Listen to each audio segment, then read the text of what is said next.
Namaste and welcome to UPPCS Simplified. Today we are going to see a topic from economy of UP, and that is land reforms and its impact in UP. You can say it is from history, but I'll treat this as an economy. So with this we have started our economy portion in UP. We hope you liked our videos, so please do subscribe to this channel. So my preliminary comments about this particular section is this is a very specialized topic and it is very difficult to find anywhere in any book properly. So specific data you probably will not find. That is why I'll give you some specific data, specific information in this video. Number one, you have to divide this whole land reforms topic into two periods. The first one you have to do 1937 and afterwards till 1950, and then post independence, or rather I should say post 1950.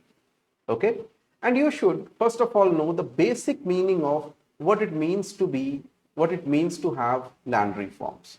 So first, to the meaning. Okay, there are 4-5 things that are mentioned in terms of land reforms when we talk in context of India.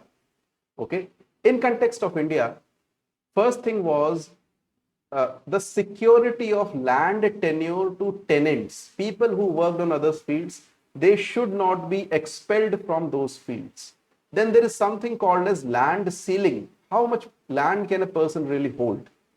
Okay, removal of intermediaries like zamindars or chaudhries or others who were the bicholias, the intermediaries between the government and tenant and the farmer, and sometimes most of the times profited from it for their own sake.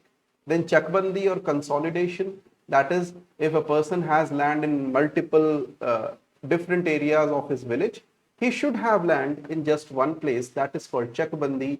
Similarly, cooperative farming, that is, people should come together and pool their resources to do farming. So all this you will find in your economics textbooks, etc. We just move forward. This was a very brief introduction why there was a demand for land reforms. So what happened was, even today, if you talk about UP, more than 70% of the population lives in rural areas, and more than 90% of rural people, their livelihood depends on agriculture.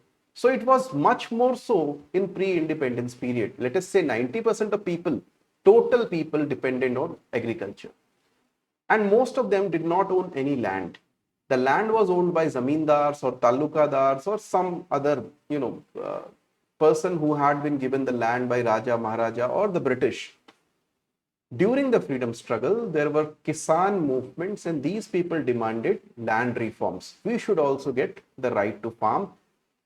In simple words, if I say, the person who does the actual farming should get right over the land. That was their basic idea.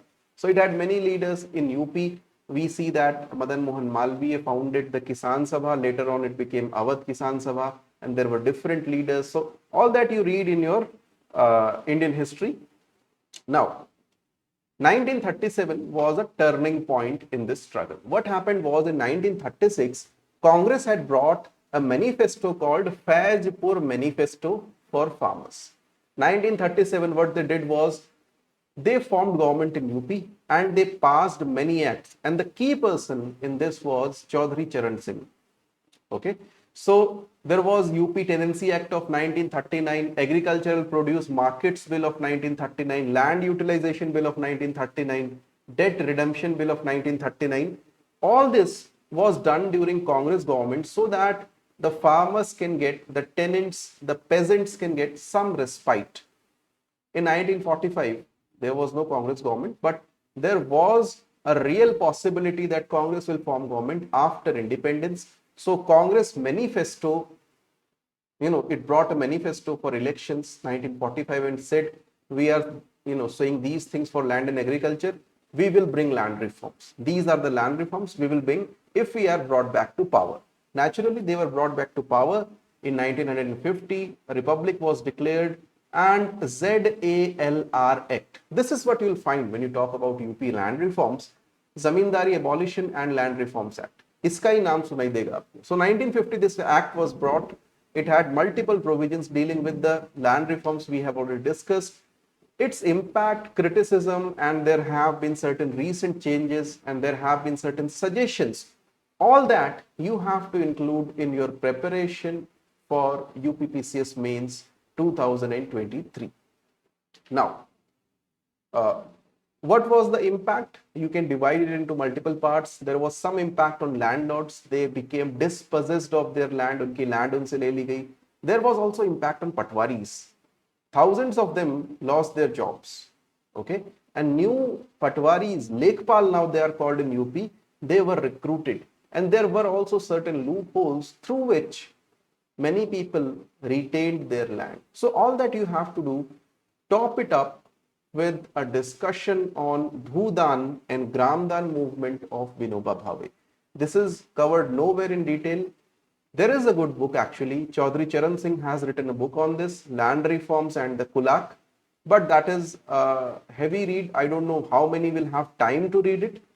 We are bringing a book very soon in July or August, and certainly more than 1 month before the exam. So what I recommend is you go through that book for your revision and reading purposes. Now, sample questions. So you can expect questions like this. For example, what were the major provisions of JDLR Act? It's the important act. How successful was it? Similarly, what do you actually mean by land reforms? And state the kind of land reforms done in the state of UP in before 1950. So such questions you can expect from this particular section. Now, if you are interested in answer writing, you have to get this book.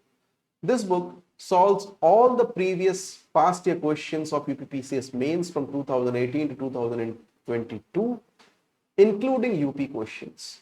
Okay, so the answers have been written by us, and I recommend this book if you are preparing for UPPCS Mains. Secondly, if you are interested in writing answer writing program, you can just see the link below. We have provided a link. So daily we provide certain questions, and previous days answers are also provided on a daily basis. This will continue till very near the exam. The whole syllabus etc. thing and other details are mentioned in the link below. Thank you very much for watching. Please do subscribe and comment, and take care.